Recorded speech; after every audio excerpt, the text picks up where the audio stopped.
Bonjour à toutes et à tous. Nous avons le plaisir d'accueillir M. Georges Haddad.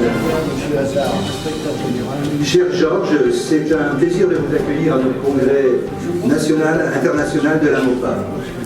Votre parcours personnel, tout comme les éminentes fonctions que vous avez occupées dans l'université française, mais également à l'UNESCO, traduisent un lien fort avec la francophonie et avec ses valeurs. Vous êtes francophone de naissance, tunisien de nationalité, naturalisé français, normalien, mathématicien, professeur émérite des universités. Vous avez été à 2 reprises, en 1989 et en 2016, président de l'université Paris 1 Panthéon-Sorbonne. Vous avez été également directeur des enseignements supérieurs et à la recherche à l'UNESCO de 2004 à 2010. Dans votre vie personnelle, comme dans tous les nombreux engagements que vous avez portés et que vous avez poursuivis, vous avez toujours défendu la langue française et la culture française. Avec votre regard d'acteur engagé, de mathématicien, de scientifique, vous allez nous dresser un état sans concession de la francophonie actuellement. Vous allez aussi mettre en exergue sa dimension scientifique, mais aussi tracer quelques perspectives pour redonner à cette grande cause nationale le rang qu'elle mérite. Je vous laisse la parole.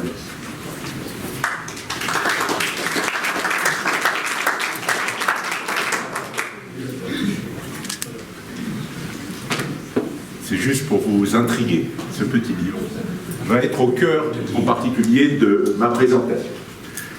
Alors, chers amis, il y a beaucoup de présidents, chers, etc. Mais je suis un universitaire, et donc nous sommes tous égaux face à la connaissance et au savoir et aux missions qui sont les nôtres de transmettre, mais aussi de créer le savoir, de le développer, parce que nous sommes des enseignants et des chercheurs, c'est-à-dire des gens qui faisons avancer la connaissance et le savoir. Alors, lorsque Denis Lambert m'a demandé de prendre la parole devant vous sur la francophonie, ça a été pour moi un choc. Je ne suis pas un orateur, vous allez très vite le remarquer, je suis même un piètre orateur, sauf en mathématiques, où là, j'ai de l'aisance, pour être clair. Mais j'ai accepté le défi parce que j'ai toujours considéré que l'audace d'agir pour soi et pour les autres était mon engagement de vie et de citoyen. L'audace d'agir pour soi et pour les autres, c'est quelque chose que je considère comme essentiel aujourd'hui, alors que le monde se recroqueville à travers des paravents, se cache derrière des paravents qu'on appelle la mondialisation, la numérisation, l'anglicisation, au détriment de la pauvre langue anglaise. Je reviendrai là-dessus. Parce que s'il y a une langue en danger aujourd'hui, d'un point de vue culturel, humaniste, c'est l'anglais. Et je vous ferai part de quelques échanges que j'ai eus avec des ambassadeurs chinois, japonais et autres, qui me disaient que l'anglais pour eux était une langue de service. Et qu'il était hors de question que le chinois ou que le japonais devienne une langue universelle. Et que lorsqu'ils occupaient des territoires comme la Mandchourie, une partie de la Chine et d'autres, il était hors de question que le chinois devienne une langue diffusée dans les écoles des pays occupés et des régions occupées, et que l'anglais était là pour servir. C'est une langue de service qui aujourd'hui devient, malheureusement, et pour celles et ceux qui voyagent, moi j'ai enseigné dans les plus grandes universités américaines et autres, c'est une langue abâtardie aujourd'hui. Qui parle l'anglais? Qui parle l'anglais de Shakespeare, de Dickens, de Joyce, qui est pour moi le plus grand écrivain avec Proust du XXe siècle? Qui parle cet anglais aujourd'hui? Et vous avez des millions et des milliards de personnes qui prétendent parler l'anglais, mais ce n'est pas de l'anglais. Et c'est là aussi qu'il est très important de comprendre que les langues doivent garder leur force culturelle identitaire.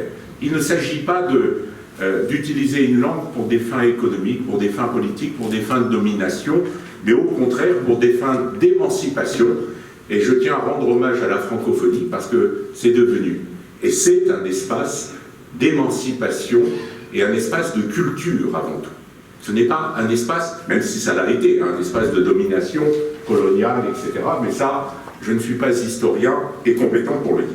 Alors, lorsque Denis Lambert m'a demandé de prendre la parole sur la francophonie et de dire des choses sur la francophonie, l'ambassadeur Bonnefond est parti, il a cité Saint-Augustin. Et je me suis retrouvé un peu comme Saint-Augustin, qui dans le livre 11 de ses confessions dit la chose suivante, je le cite: « Si on ne me le demande pas, je le sais bien. Mais si on me le demande et que j'entreprenne de l'expliquer, je m'aperçois que je l'ignore et combien la tâche est complexe. » Ça a été mon sentiment face au défi que Denis m'a lancé de parler de la francophonie. Saint-Augustin parlait, dans le livre 11 de ses confessions, du temps. Il parlait du temps. J'ai eu le même sentiment pour la francophonie. Alors je me suis dit, que puis-je dire d'intéressant sur la francophonie de manière générale avant d'aborder la dimension plus scientifique, plus approfondie. Alors pour moi, la francophonie, en y réfléchissant, en mathématicien, alors je pourrais vous dire que c'est une variété topologique, mais je le ferai, c'est mon domaine. Pour moi, la francophonie, c'est une tapisserie, c'est une fresque en permanente évolution, dont le fil conducteur, un peu comme la tapisserie de Bayeux, vous savez, qui dit l'histoire, mais une histoire qui s'écrit en permanence. Et les artisans de cette tapisserie, je tiens à leur rendre hommage, parce que ce sont elles et eux qui portent l'esprit et les valeurs de la francophonie, ce sont les enseignants. Les enseignants. C'est pour ça que j'ai ce petit livre ici, qui est pour moi mon livre de chevet que je ne quitte jamais. C'est le livre des échanges entre Albert Camus et son maître, Monsieur Germain. Je le dis avec émotion, chaque fois que je le lis, je pleure. Je vous le dis clairement. Ces lettres me font pleurer. Quand Monsieur Germain parle de Camus en lui disant « mon petit », alors qu'il vient d'être prix Nobel de littérature, et que Albert Camus lui dit « mon cher maître », tout est dit, tout est dit. Et je crois que là aussi, il faut prendre conscience de l'importance des enseignants, de leur rôle crucial à tous les niveaux, hein, pas simplement pour la francophonie, dans tous les domaines. L'enseignant et l'artisan, l'artiste, le messager de la culture, du savoir et de la science. Et donc il est très important de remettre l'enseignant, de leur redonner cette place essentielle dans la société. Aujourd'hui, l'enseignant est dévalorisé dans tous les pays du monde, et particulièrement dans les pays francophones. Il suffit de voir le peu d'appétence qu'ont les jeunes pour devenir enseignants. Là, il va falloir y réfléchir. Et je crois que c'est votre rôle aussi, à la MOPA, de remettre l'enseignant au cœur du projet. Repenser les formations des enseignants, leurs dimensions, dans tous les domaines, que ce soit les langues, la littérature, les mathématiques. Les mathématiques qui ne sont pas une science, c'est une pensée. Le mathématicien offre au monde des petites clés pour rentrer dans la complexité du monde. Le mathématicien ne veut pas expliquer le monde, il donne des clés. Et les mathématiques sont une langue, un langage totalement universel, absolument universel. Et là aussi, il est très important de remettre les choses à leur place. Alors, je vais dire quelque chose qui est très important et qui vous caractérise, et qui caractérise la francophonie.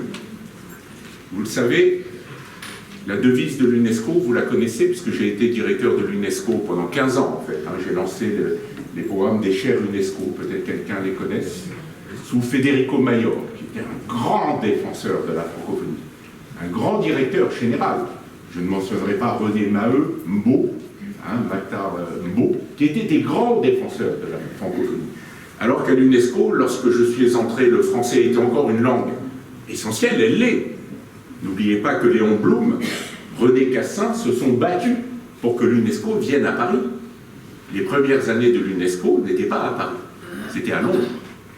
Et ils se sont battus pour que l'UNESCO vienne s'installer place de Fontenoy, dans le 7e arrondissement de Paris, pour que l'UNESCO porte cette universalité et que l'anglais ne soit pas l'unique langue de cette universalité.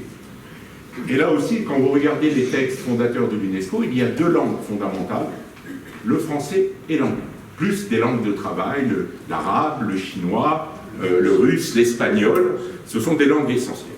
Eh bien, je tiens à vous dire qu'en 15 ans de service à l'UNESCO, parce que j'ai aussi fondé un centre de recherche sur l'éducation qui retravaillait sur le rapport Jacques Delors, vous savez, apprendre à être, apprendre à faire, apprendre à vivre ensemble, apprendre à apprendre, les 4 piliers de l'éducation, eh bien, en 15 ans, j'ai assisté à un déclin absolu du français à l'UNESCO. Pour preuve, j'ai organisé 2 conférences mondiales sur l'enseignement supérieur et la recherche. La première en 1998, le français avait les moyens d'une traduction simultanée. En 2009, il a fallu que je me batte pour que le français ait encore sa place dans cette conférence mondiale à laquelle participaient plus de 140 ministres du monde entier. Et là, je tiens à cette occasion à remercier les Suisses francophones, et mon ami Pascal Couchepin, que vous connaissez peut-être, et Madame Ruth Dreyfus, qui sont des amis personnels, ainsi que Charles Cléver, que vous avez dû connaître, qui sont mes amis, André Hearst, Francis Van Fogel, pourtant germanophone, mais très francophone dans l'âme et dans l'expression, qui m'ont aidé à défendre le français à l'UNESCO, ainsi que les Québécois, et mon ami Michel Audet, peut-être que vous avez entendu parler de lui, qui était ambassadeur et qui a été un membre éminent de l'OIF. Il a été très très important à l'OIF. Et je tiens à dire aussi que cette francophonie a été mieux défendue à l'UNESCO et aux Nations Unies, lorsque je participais à des débats, par la Suisse, par le Québec, par la Belgique, par les pays d'Afrique, même l'Algérie, la Tunisie, mon pays de naissance, et que la France était très timorée dans cette affaire. Et pour moi, ça a été un déchirant. Je tiens à vous le dire et je ne pèse pas mes mots. Alors, que dit la devise de l'UNESCO? Et elle correspond absolument, je vais la modifier un tout petit peu, à la mission, à l'éthique même de la francophonie. Que dit-elle? Et quand vous allez à Paris, place de Fontenoy, vous avez un mur, le mur où s'exprime cette devise dans différentes langues. Et cette devise dit la chose suivante, je la modifie un tout petit peu: les guerres et la barbarie prenons naissance dans l'esprit des hommes, des humains. Il nous appartient donc d'édifier les défenses de la paix et du vivre ensemble par l'éducation, la science et la culture. C'est ça notre mission. Il n'y a pas d'autre mission sur Terre. L'éducation, la science et la culture. C'est la devise de l'UNESCO, c'est la devise de la MOPA, à n'en pas douter, parce qu'à travers le français, vous défendez ces valeurs essentielles. Alors, que vais-je dire de plus là-dessus? C'est que nous avons besoin donc de travailler ensemble, de remettre le français, le parler français, mais pas simplement, tout ce que cela comporte. Je vais vous dire ce que ma grand-mère m'avait dit, donc je vais un peu personnaliser mon débat, ma présentation, pardon, je suis un peu ému, en vous disant comment je me suis très vite considéré comme un enfant de la francophonie. Je viens, comme vous l'avez dit, comme l'a dit Denis Lambert, d'une famille tunisienne, très ancienne, babylonienne, d'origine babylonienne, qui s'est installée en Tunisie, d'après la légende familiale, à l'époque de la destruction du premier temple de Jérusalem par Nabuchodonosor. Voilà. Et donc, il y a eu la fondation avec les marins phéniciens de Carthage, de Djerba, de Nabeul, et ma famille était originaire de Nabeul. Et pour vous dire que dans ma famille, on parlait plusieurs langues. J'ai une partie italienne, de Livourne, les Livournais qui étaient venus en Tunisie. J'ai une partie francophone, mais par l'éducation, une partie arabophone et une partie araméenne. Donc dans ma famille, on parle l'araméen, je le parle couramment, parce que ça a été une tradition familiale de communiquer l'araméen.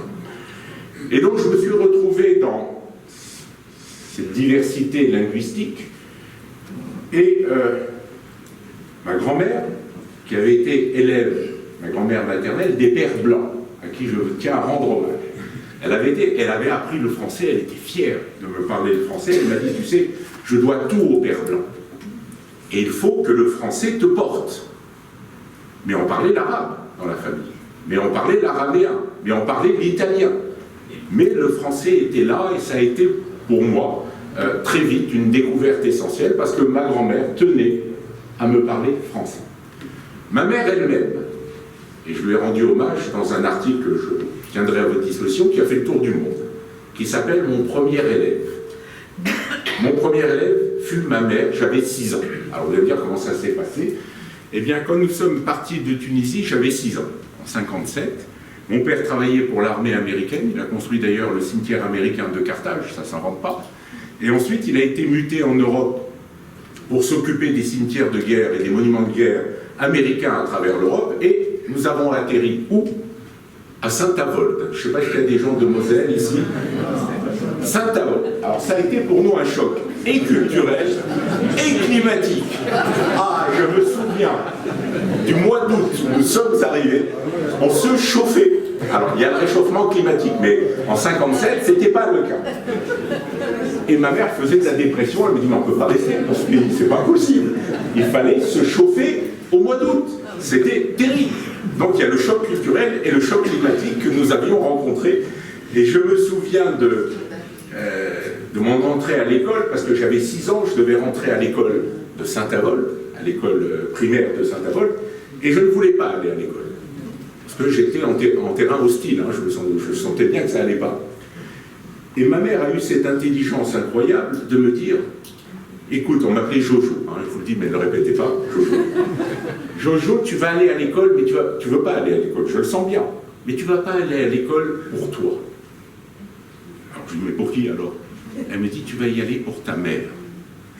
Et je dis, maman, mais ça veut dire quoi ça?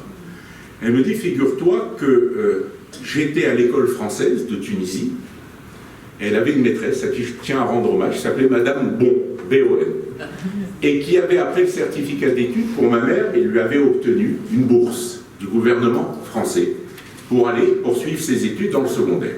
Malheureusement, cela se passait en 1942.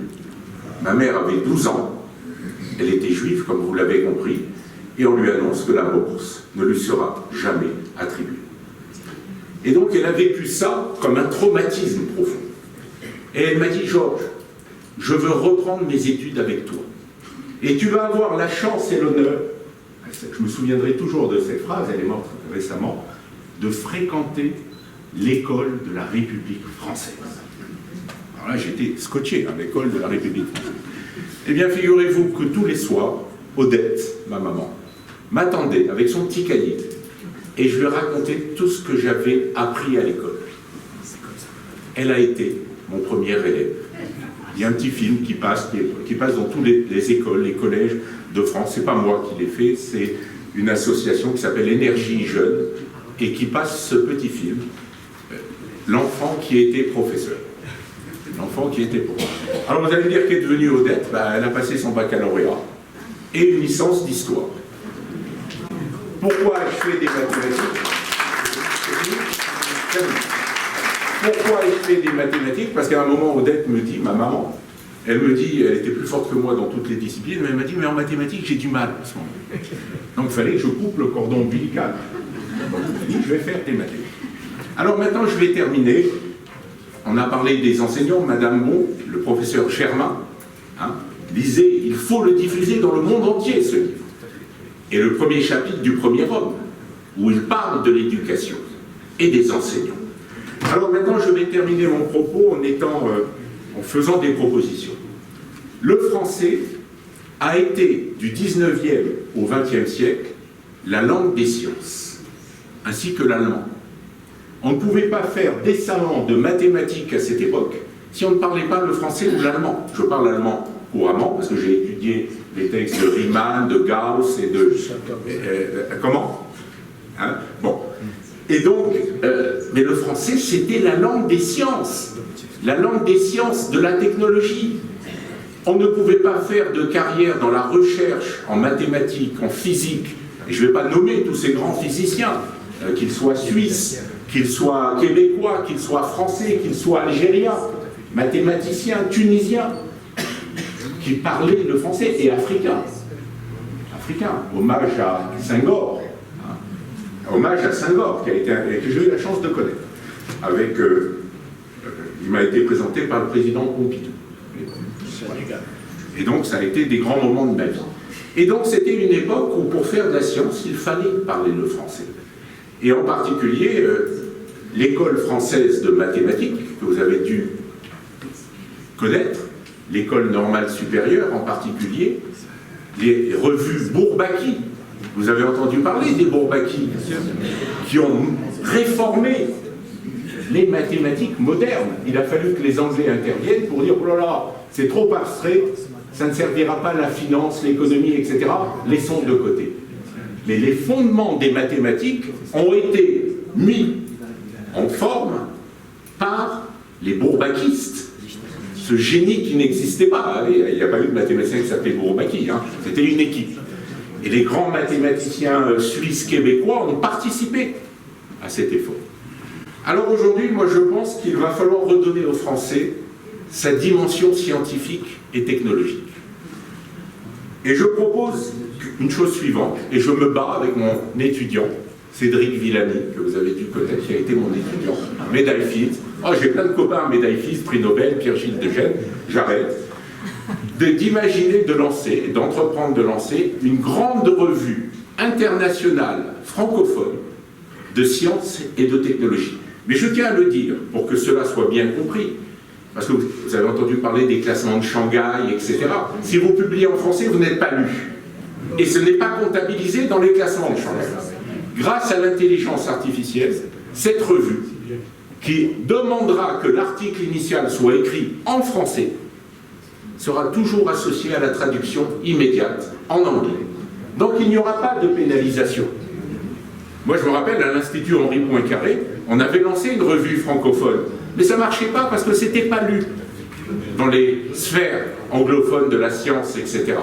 Et donc là, il va falloir agir pour redonner aux Français sa dimension scientifique et technologique, sans négliger, justement, la dimension de l'anglais qui est importante, pour que les articles soient lus dans le monde entier, soient évalués dans le monde entier, et puissent permettre aux universités françaises et aux centres de recherche français d'être dignement considérés dans les classements de Shanghai, qui aujourd'hui, pour moi, sont une hérésie.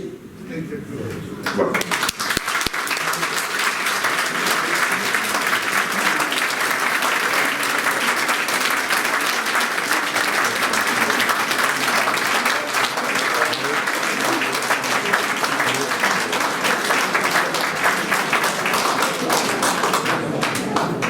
Merci, cher Georges.